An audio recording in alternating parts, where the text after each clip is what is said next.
Ayoning Parwasa Jati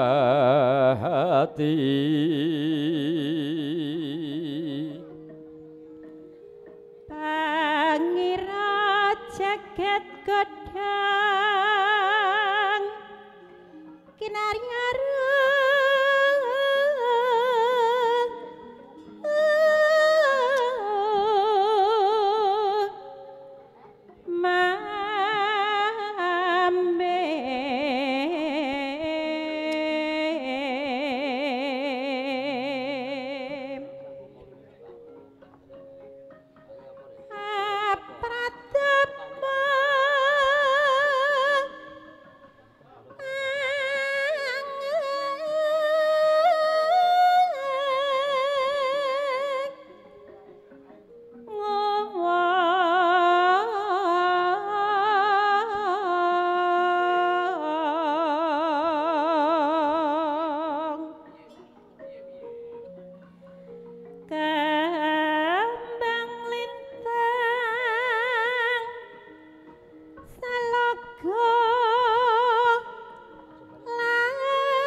bocah angkasa tengkah pratiwi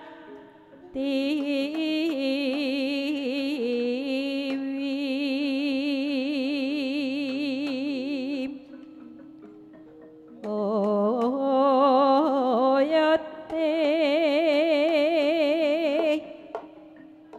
payu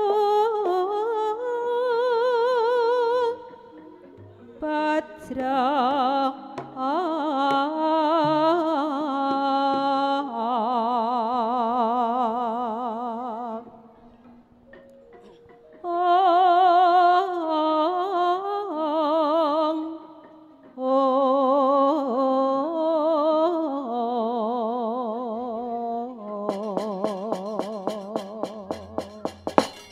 yen kembang-kembang manur tinandur ning pinggir sumur aja mundur gaya praja adil makmur iler-iler tandure wasumiler tak ijo raya-raya tak senggote mantenanya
kowe mongso madya laras suri naras gatining kandha.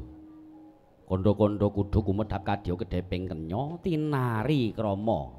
Krama karuna datan karnan ron-ronan panjraing siti tidem permanem permaweng tluka taman candra kirana.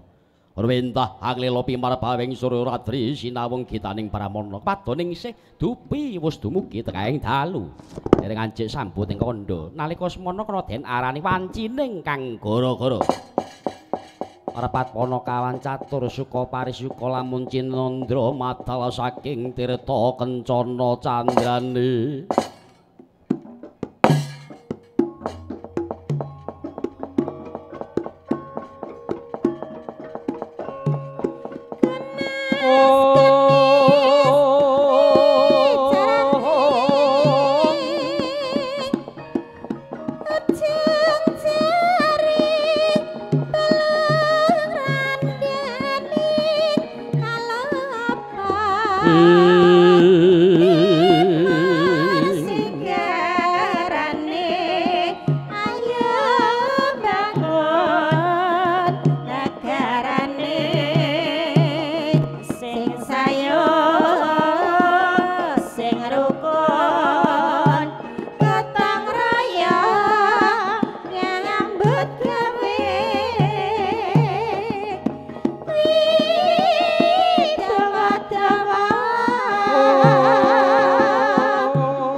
siji gawe dolor rasane ati sing sayo sing rukun gotong royong nyambut gawe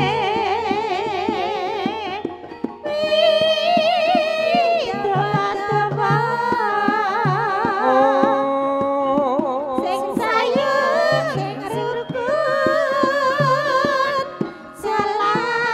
jalak putih jujur ada sesisir iya iya yo ya yo iya iya yo ya yo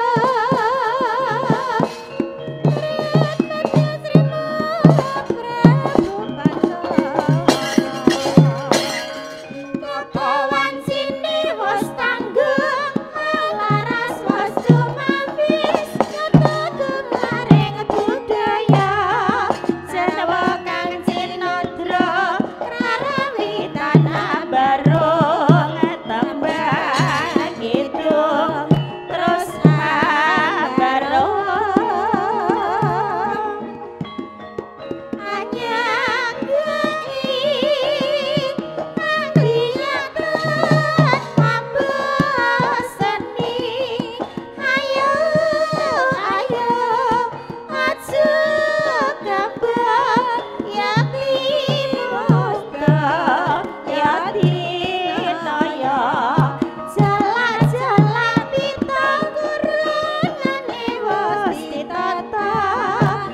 Ayo para kanca padha ura-ura sing menah sing tata aku sampah padha ngadu nang dugem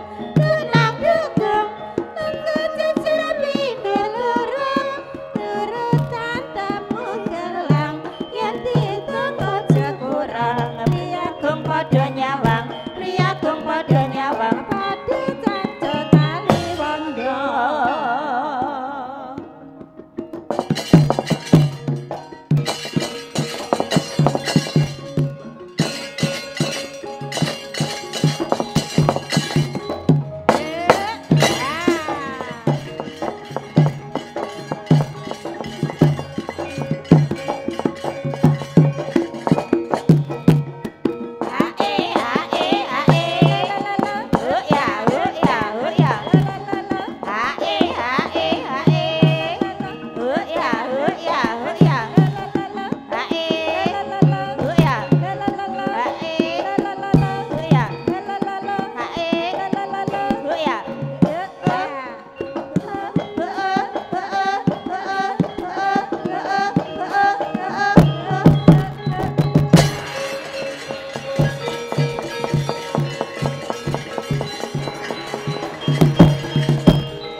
sore-sore padang wulan ayo kanca padha dolanan rini-rini bebarengan rame-rame deket-deketan kae-kae bulan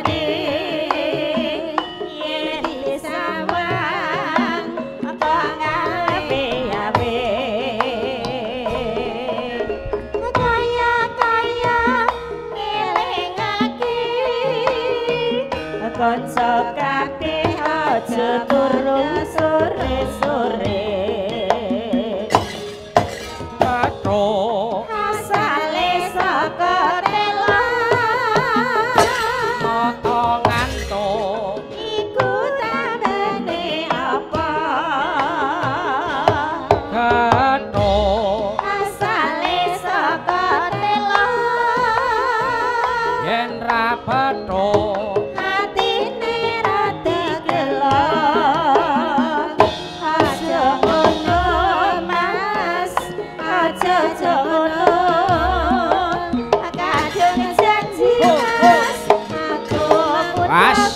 Bal meneh.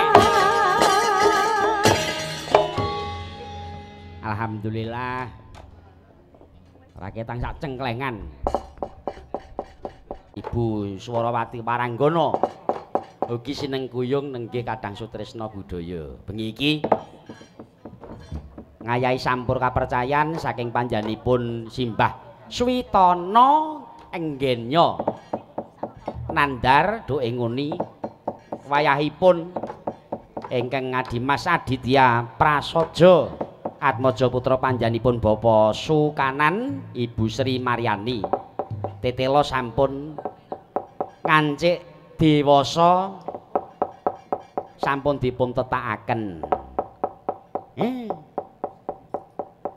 Nggih, nyuwun pangapunten anggenipun kula sowan menika radi grusa-grusu menawi wonten tuna dungkapipun solah bawa muna-muni tandang grayang candhak lawan cekel mangke kirang nuju remening penggalih panjenengan sedaya nggih nyuwun pangapunten.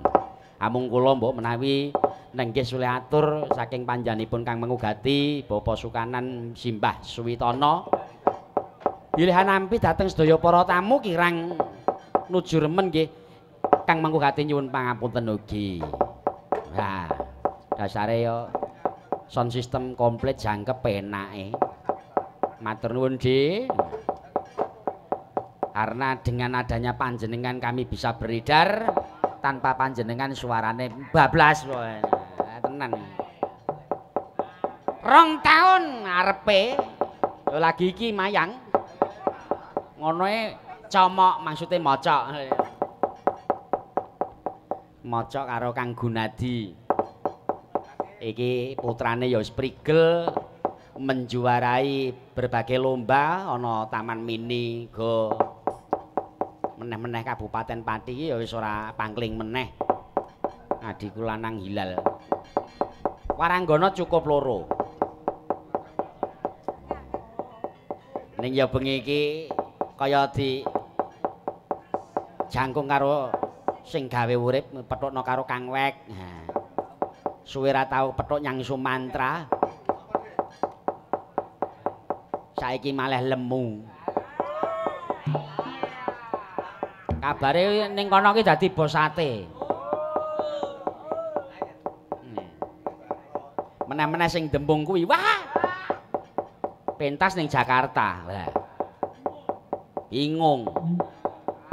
Munggah ana ora eskalator. Eskalator kuwi tangga yang bisa naik sendiri. Nek lift kuwi mlebu ruangan terus munggah ngono kae. Naik lift sandale copot. Wah, menan. Ketone piye? Nggih nyuwun saderenge gecul tawi geguyon menika dipun lajengaken mat-matan langkung rumiyin. Coba. Nika wonten salah setunggile tetembangan Glathik Glinding. Nah. Singa Tirta. Wah, suarane utuh. Blas pokoke. Nganti pegel. Sing pundi niki, Mas? Dalem? Sing pundi? Nggih, nyuwun berkahipun Ibu Supari. Nyuwun berkah pangestu panjenengan Bu. Alhamdulillah Bu. Wah, temenan ngen kula saniki padang jinglang. Napane? Ora napa-apa TV entek radio pancet wis blas. Nggih niki tiyang dodolan pokoke lancar. Lancar, doli kabeh. Wah, aku iki bareng tekan kene, wah, wayang iki kok ya ngedap-edapi. Wondone kok ngene. Lah iki sewane pira? Kok ya ora usah larang-larang. Nggih, monggo. Singa Tirta mangsa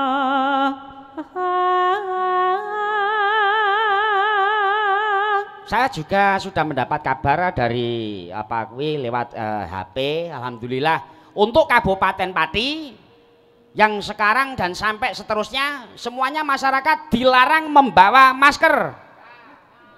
Tapi dipakai maksudnya. Enggak, maksudnya tenan iki. Dilarang memakai masker di saat acara makan bersama. Maksudnya ngono.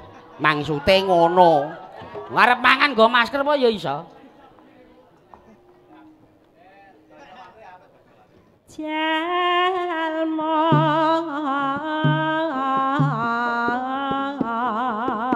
apa baya wis pinesti wak mami wis pinesti wak mami baboragane ingsun rama datan murung yen para bayarana dasar gegilani wulu anggatali rame upamake mangirawe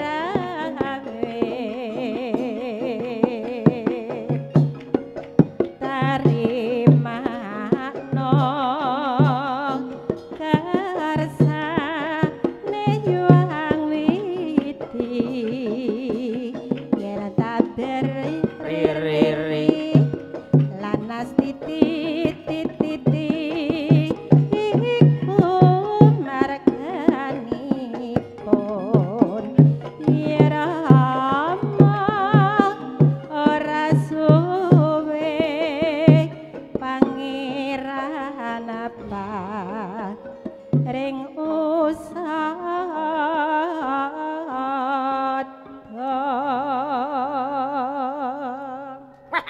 Aku melu terus. ayo Wis kepiye apa iki? iya hantuk daya ya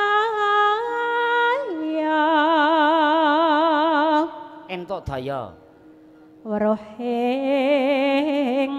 rasa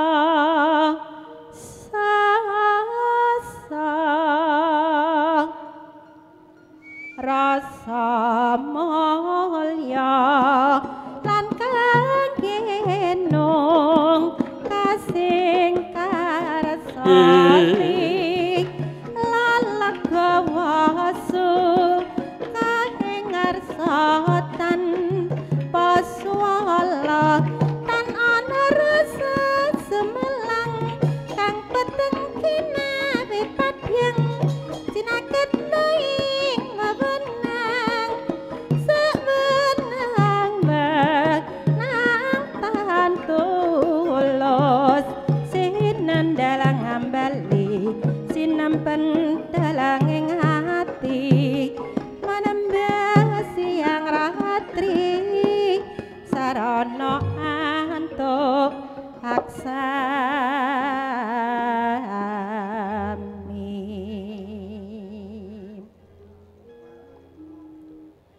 cahya katri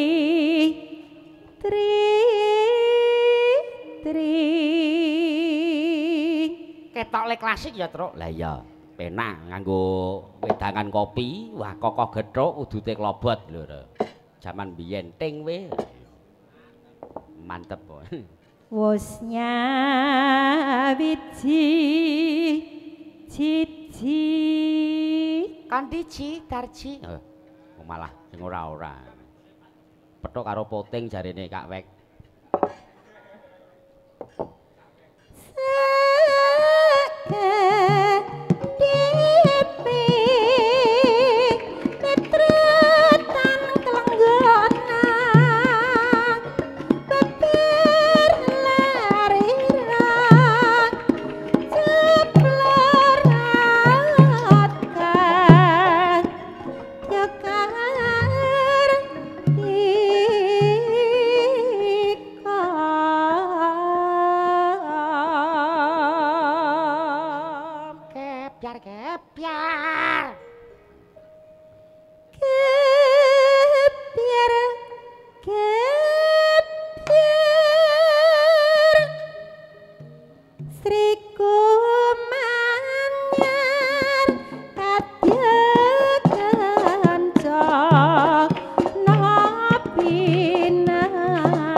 mondok sekarang melati.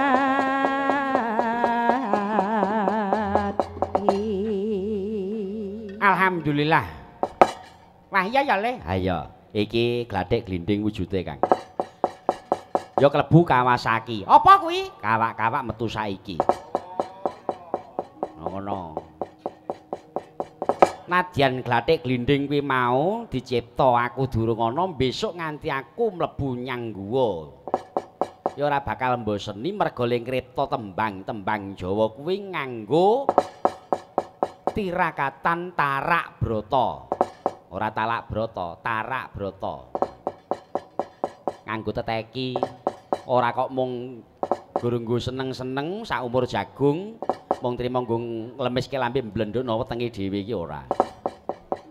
Oh, ngono ki jenenge wujud seniman sing sejati. Lho, nganu to karo sing dembung sing lembu kuwi. Walah ngaleh to. Alhamdulillah. Tenan. Aku salut karo panjenengane. Ambek ya kudus ki ana Kang Wek ngono ki ya. Etoke ya menteris. Ning jo kuwatir Kang tetep tak kancani. Ning bakune ngene Kang Gareng. Ayo padha dedonga. Paripurnaning adicara iki mengko wonten dalemipun Bapak Suwitana, Bapak Sukanan, Ibu Sri Maryani, sirna memala sing jare virus-virus corona ki minggat sadadoe. Ing kono tuwuh katentreman bagya mulya utamane Adimas Raditya Prasojo bisa njunjung martabat ing bangsa, drajating wong tuwa amin Allahumma amin. Penyakit kuwi corona ya Le. Nek penyakit ki jane ki ya pancen ana. Aku percaya nek penyakit ki ana. Nanging kabeh-kabeh dulur-dulur kabeh kuwi ayo padha tetek tatak tangguh tanggon bisa tanggung jawab sing sak mestine dadi menungsa sing sejati. Tegese aku yakin yen to penyakit sak ganas-ganase kuwi ora bakal bisa mateni menungsa. Mbok arep tumor ganas, arep kanker, arep ngopo wae iki kabeh penyakit ora ana sing iso mateni menungsa kejaba ajal. Wis titik kuwi. Dadi ora usah kok didiridu. Mbok menawa kuwi ana gandengane sing kepiye bisane iso sugih sing tanpa mek pesugihan. Karepe Ya ngendhoh-ngendhoh kuwi piye bisane engko dana iso mengucur mengalir. nek perkara ngono ki jane arep ora tak ulik piye? Tak rembug ketone saru. Ning ya kebangetan. Aturan-aturan saiki ki wis mbuh kan. Bakune awak dhewe iki wong cilik, wong klangklik lungguh dingklik. Bisane slamet ngono wae piye. Ning ya tetep awak dhewe iki bisane iso slamet. Gegondhelan kitab suci Wahyu Ilahi ditancepno jero kalbu utawa dada kegandengan karo para santri munggahe para rama kiai lan ulama sing alim-alim. Ndak kira slamet rahayu nek pancene iki manut miturut agama masing-masing. Dadi ora usah wedi karo penyakit. Ora usah wedi karo menungsa, ora usah wedi karo aturan. Wedi karo penyakit, wedi karo menungsa, ning ora wedi karo sing gawe urip ironis. Ewoh karo menungsa, ora ewoh karo sing gawe urip ya ironis. Gunane apa dicipta ning alam donya? Ngono ya Le. Ha iya. Nyoba laras pelok-pelok sithik ngono kae enak. Dinggo tetembangan. Candake tembang apa? Ya sak kecekele. Angger kanca mburi mengko rengeng-rengeng mesti iso. Nah. Mengko disolawati sing kepenak. Solawatan sing kepiye? Solawatan nganut Kanjeng Sunan. Sik Bagong kuwi durung metu kok. Engko men. Iki malah ana nawalae. Nggih tak wacane sik. Assalamualaikum. Waalaikumsalam. Saking Bapak Wagito nyuwun gending caping gunung bablaske sarung jagung sembah suwun. Nah, sarung jagung nika pelok. Slendro? Oh, caping gunung bablaske sarung jagung nggih mengke gampil. Perkawis garapan kanca wingking kathah. Ya. Mujuti karo paranggana sing enom. Ditanjake luwih dhisik. Aja kuwatir iki mengko rampunge wayangan ki santeke solar. Nggih. Santeke solar, Mbah. Ha nggih.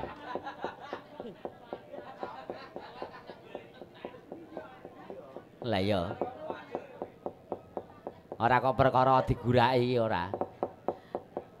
Iya ning balik karo aturan yo Kang Gareng. Iya, Tro. Protokol kesehatan. Iya.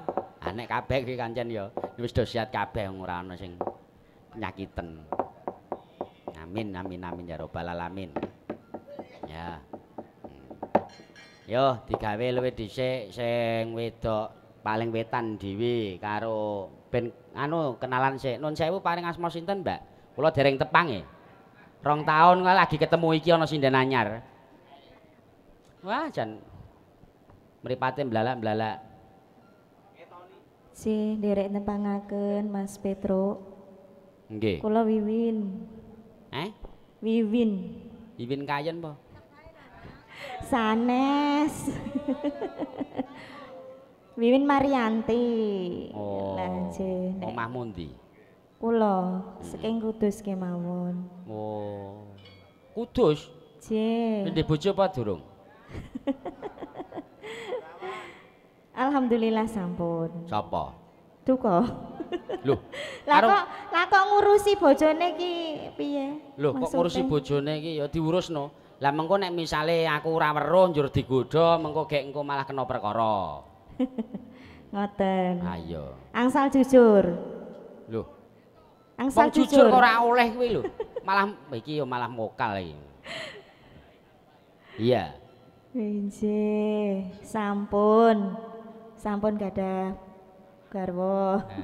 Sapa? Sinten? Namine Heri. Dalang Heri kuwi. Wonge mara. Lah duka nggih.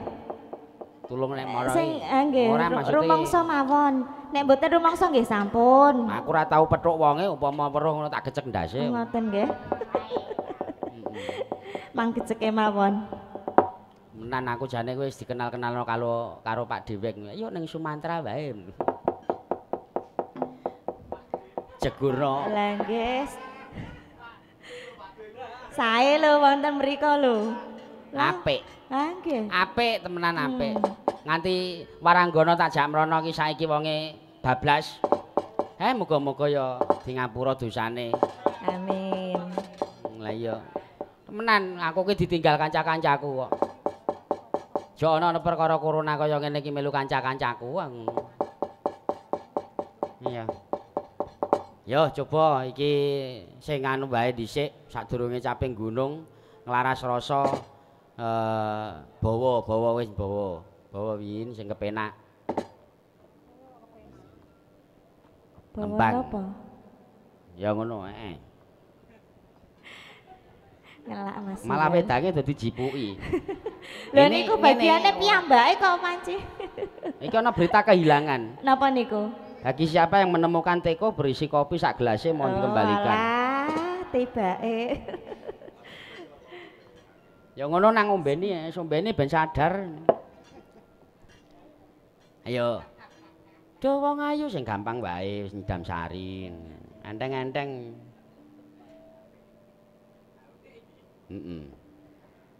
Duh wong bagus. Peput jening hati.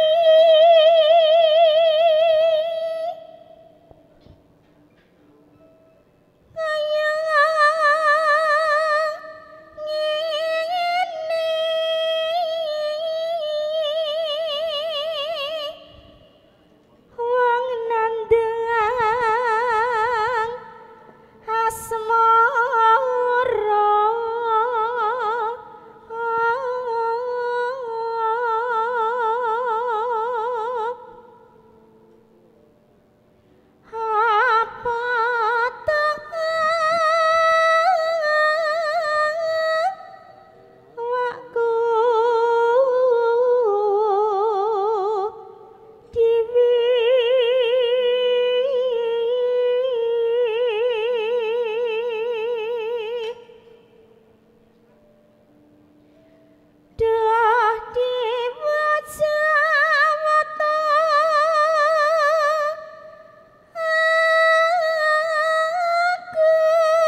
besok kapan kesempatan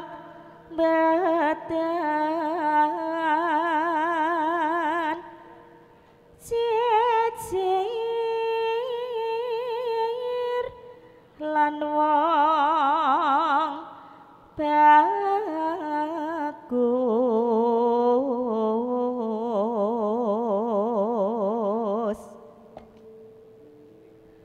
umpama nira nakoda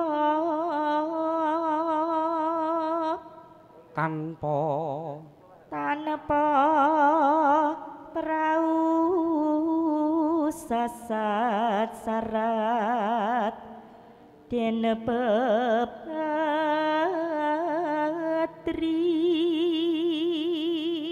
Matur nuwun Mas Adit, wah wayange jan apik nane. Ayo. Wis ya wis enten ana mung. Sari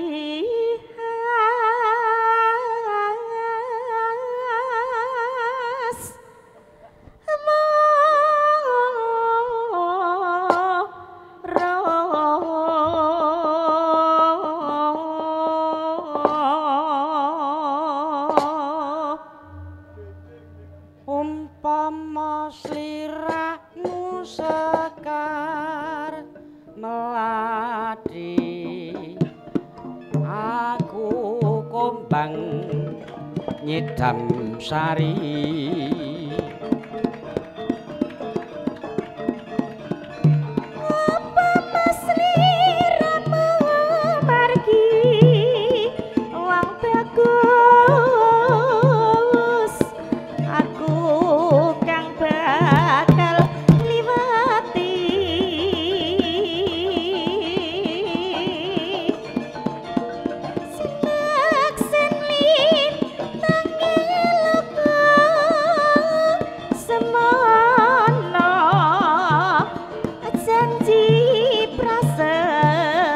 ning ati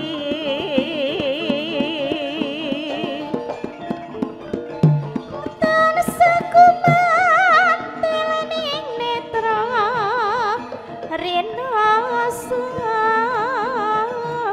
karo sarah saning driya nyenang karo ngilo terasa jagat raya sripat lambeyane ukir lan samudra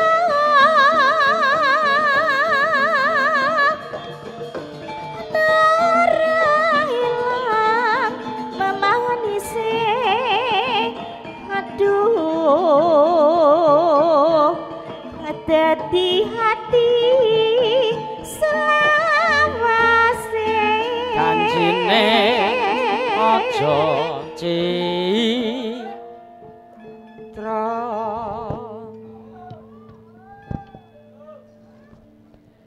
nalikane ra ing dalu atiku lam-lamen sira wong bagus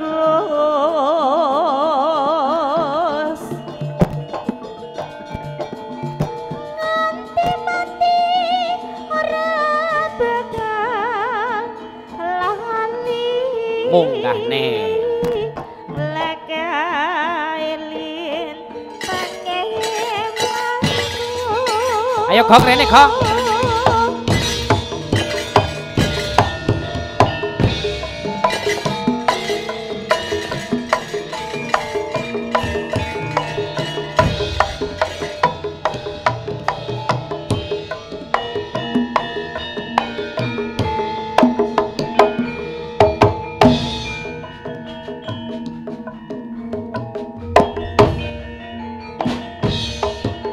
Apa masih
Dayang jeruk. Ayo.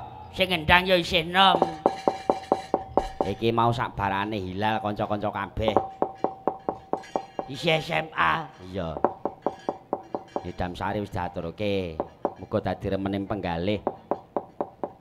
Ha iya. Gawe tembang iki kepenak ya, Truk. Lah ya. Ki mau ngrembug perkara bisa dadi menungso sing ngerti jatine urip iki piye, Truk? Kuwi to, Gong. Ngene. Urip ning alam donya kuwi pancen kudu dititi kanthi permati. Dadi wong urip kuwi kudu bisa nyukupi butuhe urip aja nganti nyukupi butuhe karep. Oh, ngono lho. Nek menungso urip nyukupi butuhe karep persasat jagat arep diemperi. Oh, ngono ya, Truk. Heeh. Dadi tumindak sing utama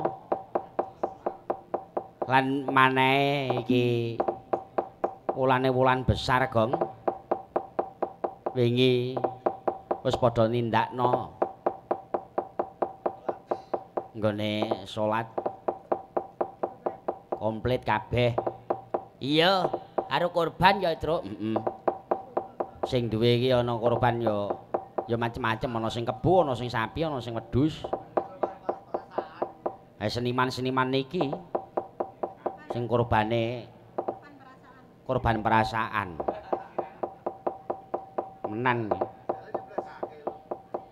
Nyembleh cakil. Ora entuk daya. Ya. Lah nggih, nyuwun tembang napa nggih dilayani sing baku kok. Sesideman kala wau sampun sing dereng nika rak pamundutan saking panjenenganipun Mbah Wagita Caping Gunung. Lah dibawani, Mbah. Sing nom neh. Nah. Ya ora apa-apa. Nom. Mbah arep ngadeg ya monggo, jengking ya lah. Pokoke tak bebasne. Aja kuwatir. Ya. Ayo Caping Gunung. Mengko sing sarung jagung kuwi tibakno ning peloke wae dadi aja diunggahne ning ora penak.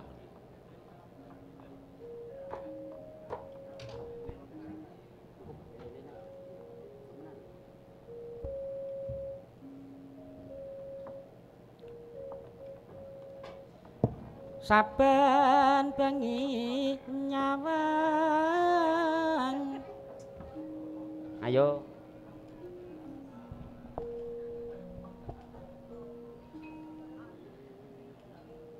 Saben bengi nyawang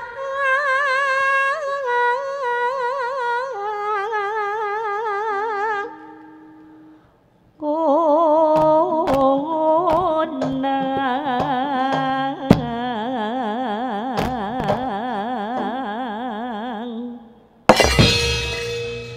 Mah, nganggo jengkleng ya, Truk. Lah iya. Nek ora dijengkleng ora penak. Menan lek goleki ngene tayal-tayal. Yen memajang amung karo jenur aku ne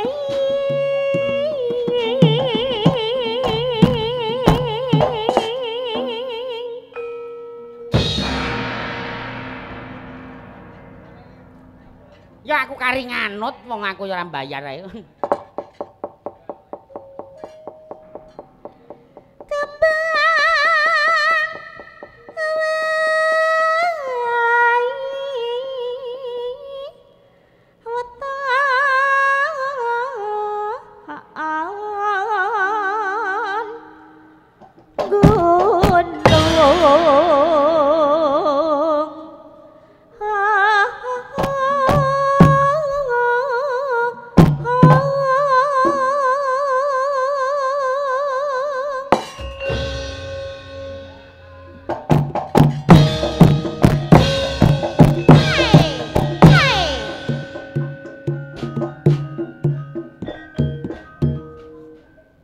Ngono ki Mbah Wagita le. Wah, tenan sok kapan ya ana gamelan digelar ngono.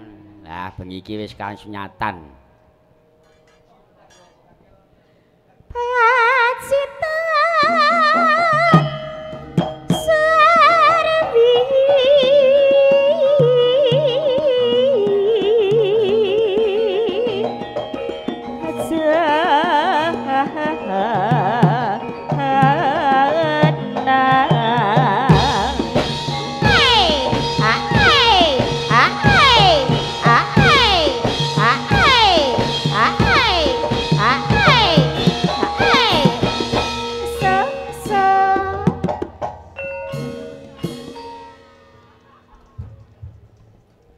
Jawa tanggal 24 kuwi. Mangkat ya, Truk. Batal, batal. Ora sida. Panas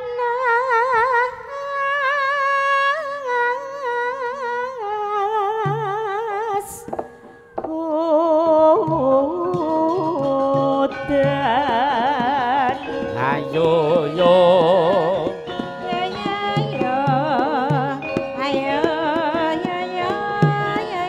Aja ngeso-ngeso, aja mepet-mepet. Kur. Ora. Empane kok kaya nggondhuk perkara kahanan ya reng kowe. Lah wis piye kena aturan terus wae. Ora tau diwenehi solusi yang kena aturan wae. Ning ya regeng ning gone kene iki timbang aku iki ora usah mulih ya Bu, sesuk ning kene terus. Mau ning kota ngono iki nyantane lampune dadi pateni kabeh. Kudus ki viral nganti alun-alun do disingi ora. Menan dalan-dalan aku ati nggerakno cah nonon takon ngising. Panas udan. Udan panas. Aling-aling Haling-aling sepi gunung. Oe oe.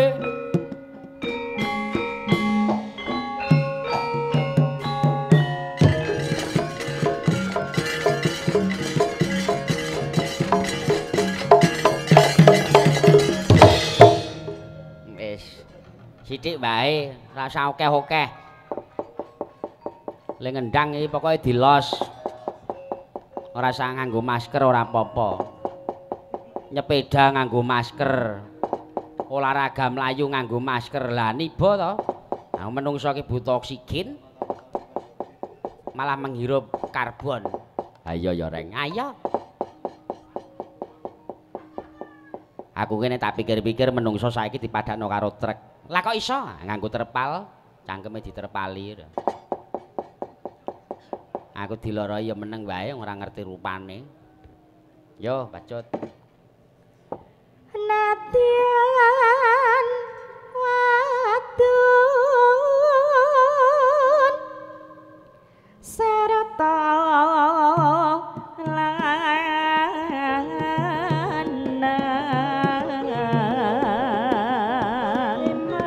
langsung gonggo minonan mengko ya, Truk. Ayo.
Sesuk lek jamari kon mijetno.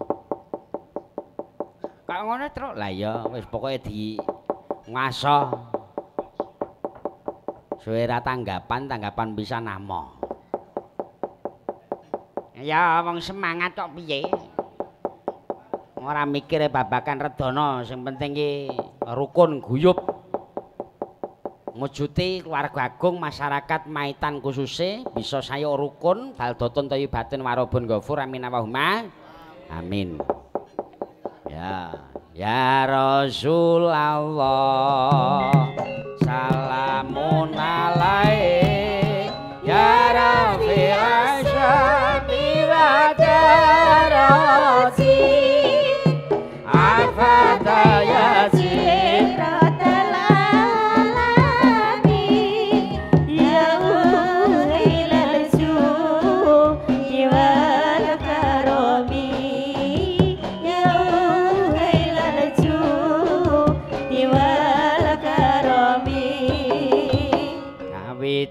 ingsun larasi iran kelawan muji maring pangeran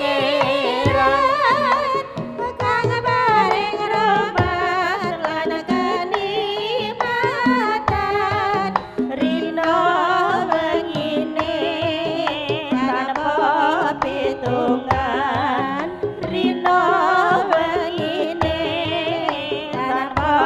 pitungan para kanca liya wanita aja mung ngaji syariat bloko guru pinter ndongeng nulis lan maca tembe mburine bakal sengsara tembe burine bakal sengsara ya kang apal Quran hadise seneng ngafirke marang liyane kafire dhewe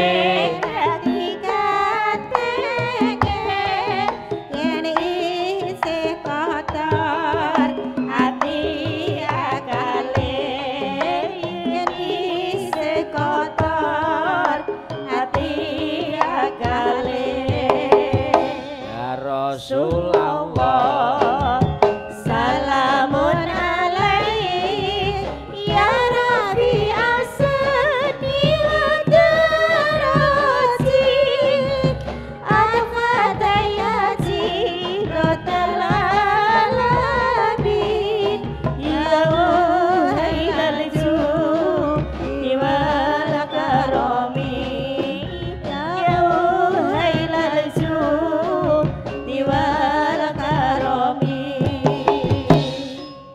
Allahumma sholli ala Sayyidina Muhammad. Nih sholawatan yo Kang. Ayo Truk.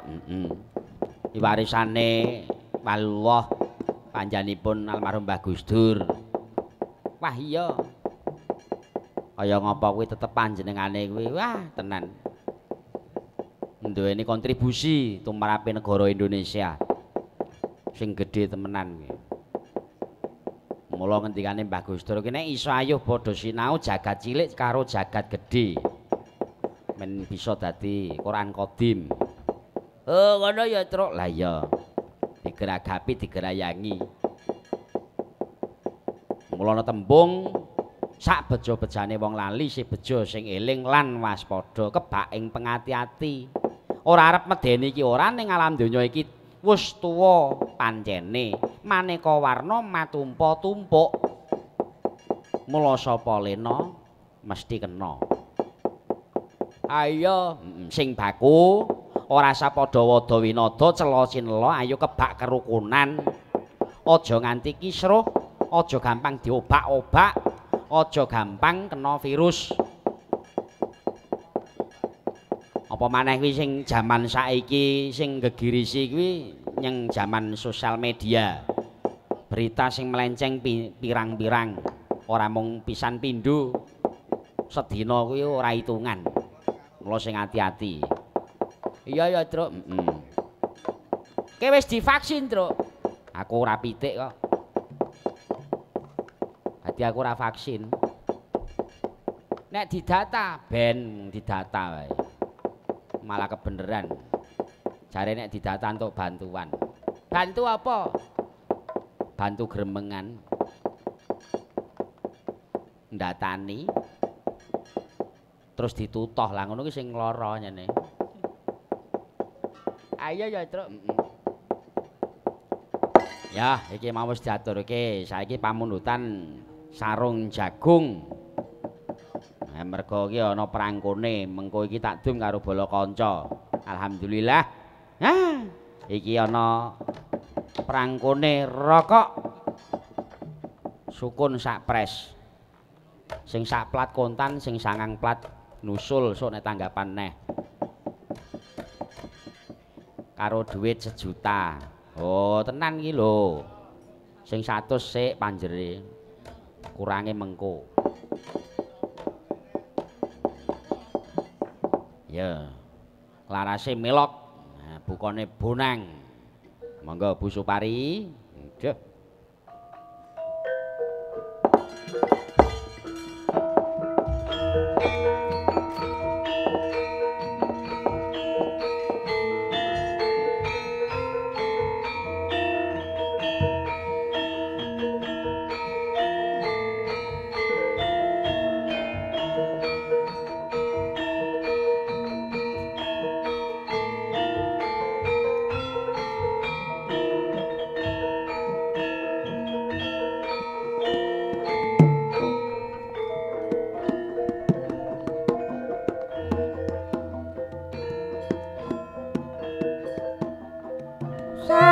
Jagung abete kebacut tresno tak rewangi karepane jiwa raga mlaku ada tanang kresula watone sesandingan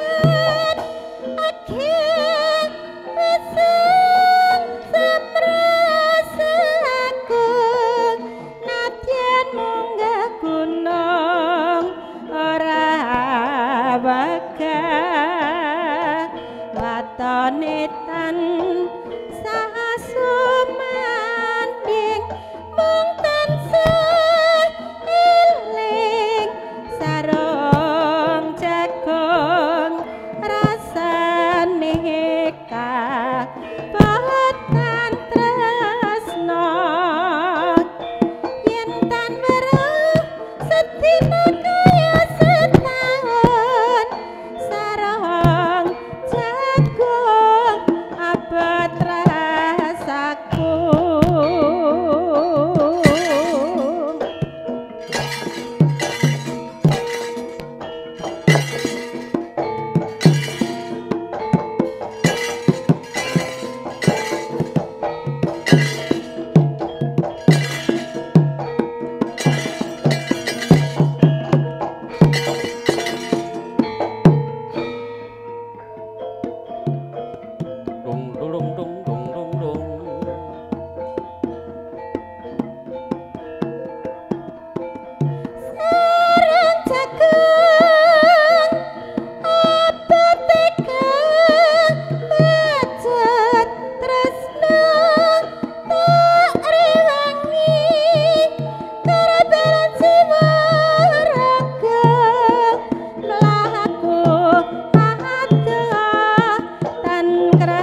putra saku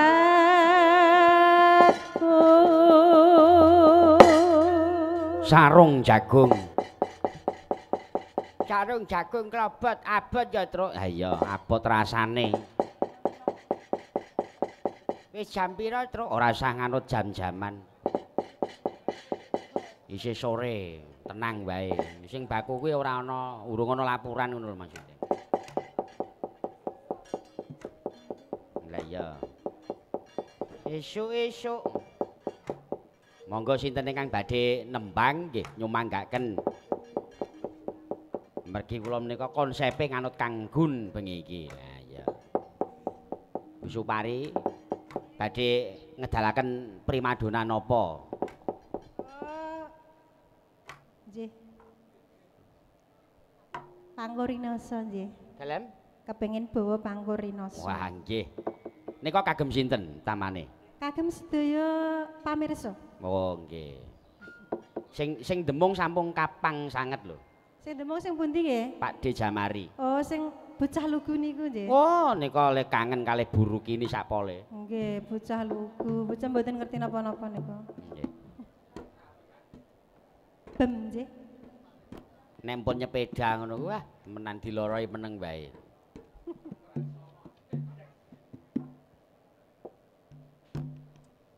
monggo sami dipun dahar pelok bem nggih ya ana pelop bem ana pelop barangi sapa lah iya lho nggih sampun kuwatos mangke dipun dugekke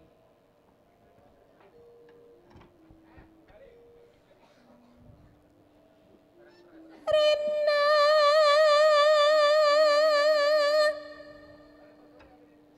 Rina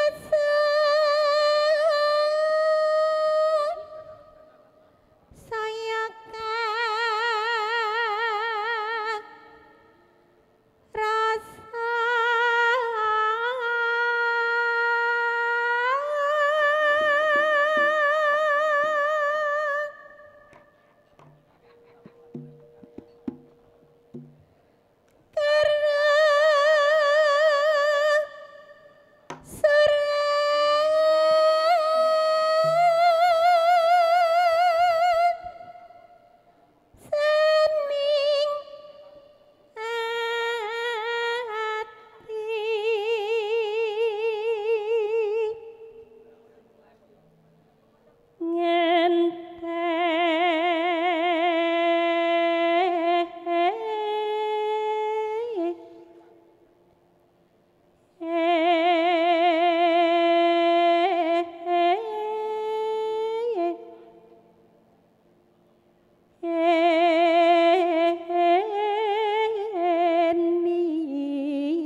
ngono kuwi sing bonange karo metoti malah ngerti wong dimaskeri mencap mencem mulai sing gambang betah men apa bape ra balik kok kuwi semanding sisihmu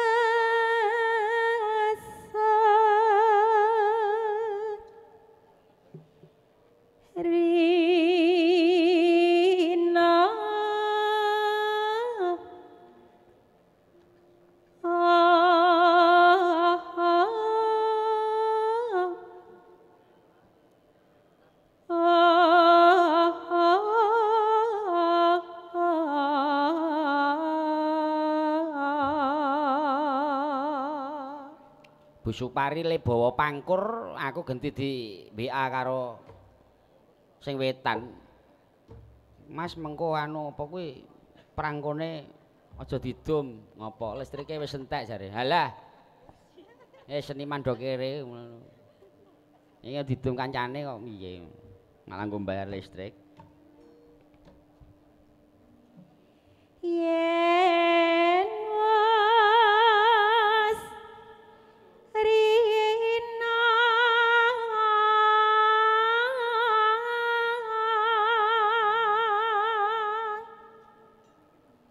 enggal ratri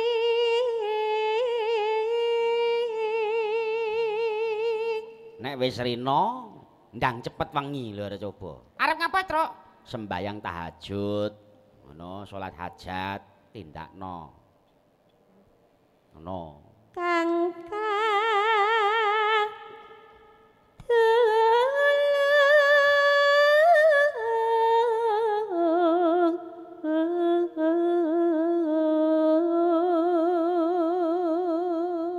Mulane ora kok arep semuci suci iki ora ya, Gong, Kang Gareng. Aku ki lho upama kok muni jenenge manjing swarga ki ora pantes. Lah kok bisa? Lah ngibadahe ngono ki ora jangkep, urung genep. 5 wektu kuwi lho, 5 wektu upama kok dimeniti. Iki paling Gus dina sewengi iki mung 20 menit. Momo di global kuwi wis tau tak hitung kuwi umur 60 taun ki ngibadah ki paling nek diserpekno kuwi paling 10 sasi. Padhet ki temenan. Ora imbang. Monggo.